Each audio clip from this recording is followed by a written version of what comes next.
Good evening. I'm Dan Jennings with some thoughts on what happened today. Chin up, folks. You could see the handwriting on the wall on this the minute Sessions was fired. You have to have faith that Mueller saw it as well, and that is why he has farmed out so much to the district courts.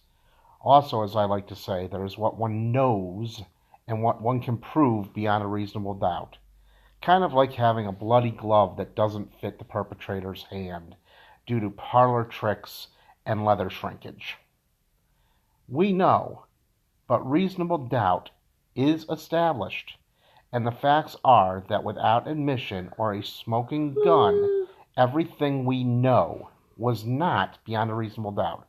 Yes, I know people are not going to be happy with this take, but when one takes emotion out of it and looks deeper, what campaign wouldn't have been happy over dirt, especially late in an election, over their opponent?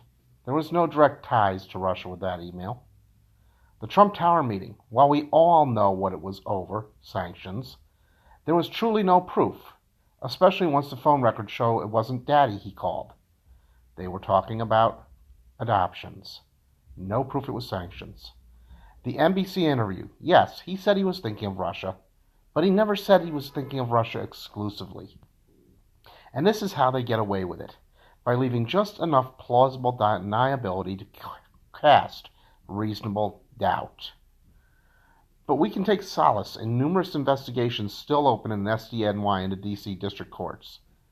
War is never won in a single battle, but over time, and we must keep our chins up. Do not allow ourselves to feel defeated, and we must continue on with the good work. The work of proving to the American people that the GOP is not for them. We can win the Senate and the White House in 2020. I know it, and you know it. We just have to make the people know it. Instead of harping on impeachment, which I myself never thought was a good idea, we must push forward to 2020 and hammer on what won us the House, health care. Add to it a mix of Social Security, the drastic budget cuts wanted by the White House, which were necessitated by the GOP tax scam that would devastate much of the country while enriching the 1% further, education cuts, the environment. Simply put, people have got to start realizing no planet, no jobs. We cannot afford to fall into the trap that is being set by the GOP. If we do, then we will lose it all. As always, I'm Dan Jennings reminding you, don't just comment, act. Subscribe. Have a good night, everybody.